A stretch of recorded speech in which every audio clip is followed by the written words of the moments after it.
Assalamualaikum warahmatullahi wabarakatuh. Di sini saya akan melakukan tugas UAS dari matkul pembangkit listrik. Nah, untuk judulnya sendiri ialah pembangkit listrik tenaga gelombang laut. Lanjut ke biodata saya sendiri. Nama saya sendiri Theo Septa Andrianto dengan NIM angka 3 terakhir 077. Untuk pembahasan, yang pertama, apa itu pembangkit listrik tenaga gelombang laut? Nah, pembangkit listrik tenaga gelombang laut atau disingkat PLTGL itu adalah pembangkit listrik yang menggunakan sumber energi berupa ombak laut di perairan atau garis pantai. Pada umumnya, PLTGL beroperasi dengan mengubah gelombang laut untuk dijadikan alat penggerak turbin, yang dari sanalah kemudian dikonversi menjadi energi listrik. Gitu. Selanjutnya ada prinsip kerja dari PLTGL. Nah, prinsip kerja dari PLTGL sendiri ini mirip dengan pembangkit listrik tenaga air atau PLTA konvensional, namun menggunakan naik turunnya gelombang sebagai sumber energi. Nah, perangkat pengumpul energi gelombang mengkonversi gerakan vertikal atau horizontal gelombang menjadi energi listrik, yang artinya gelombang laut menjadi gerakan mekanik dan menggerakkan turbin menggerakkan generator, lalu menghasilkan energi listrik. Begitu. Lanjut ke komponen. Jadi untuk yang pertama ada komponen struktur penangkap gelombang.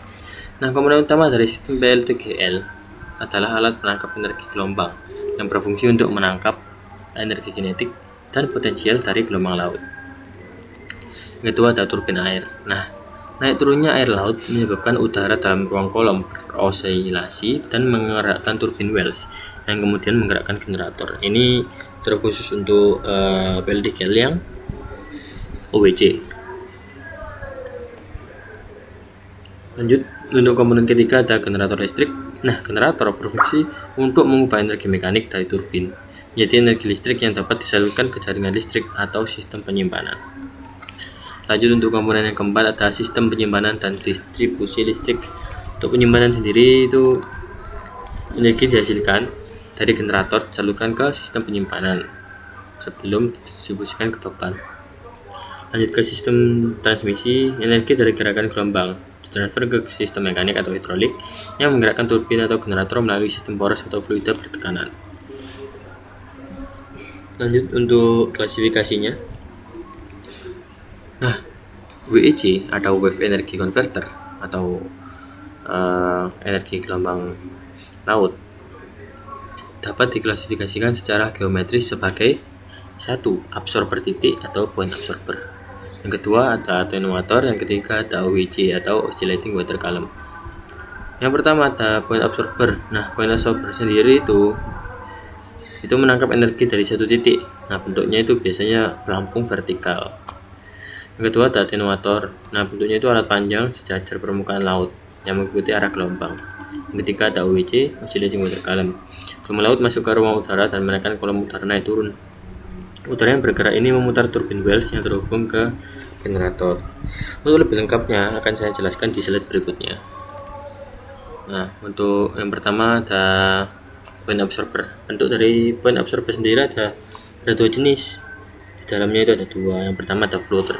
Di sini floater atau pelampung. Yang kedua ada yang namanya titik reaksi atau reaction point. Seperti ini bentuknya. Ini di dalam point absorber. Nah,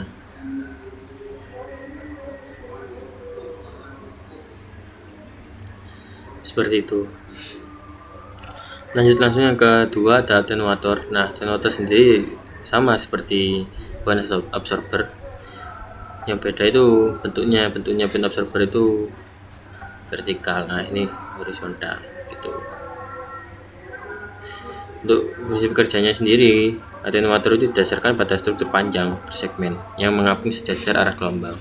Nah, saat gelombang melewati, tiap segmen bergerak berbeda, menyebabkan lenturan peta engsel. Energi listrik dihasilkan dari gerakan tersebut dan gaya lentur peta engsel tersebut.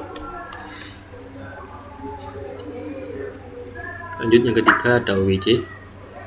WC di sini ada ruangannya begitu. Nah, air lautnya masuk gelombangnya nanti bakal naik dan turun di sini.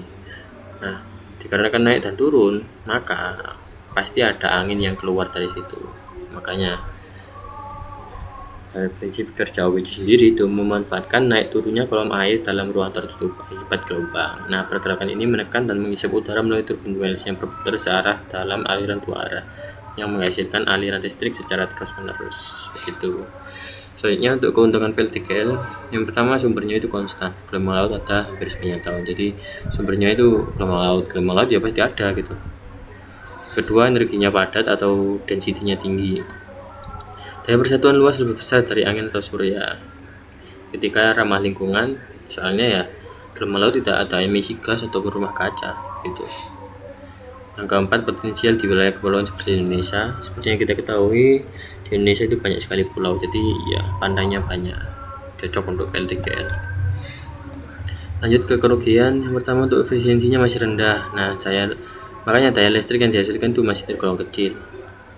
Yang kedua, komponen rentan terhadap korosi. Nah, komponen logam mudah berkarat terkena air laut kecuali dengan metal atau besi yang bagus seperti stainless gitu. Yang ketiga, ada biaya perawatan yang tinggi. Ya, biaya operasional relatif tinggi tidak sebanding dengan daya listrik yang dihasilkan. Seperti itu. Ya, mungkin sekian dari saya. Terima kasih atas waktunya. Mohon maaf apabila ada salah kata. Wassalamualaikum warahmatullahi wabarakatuh.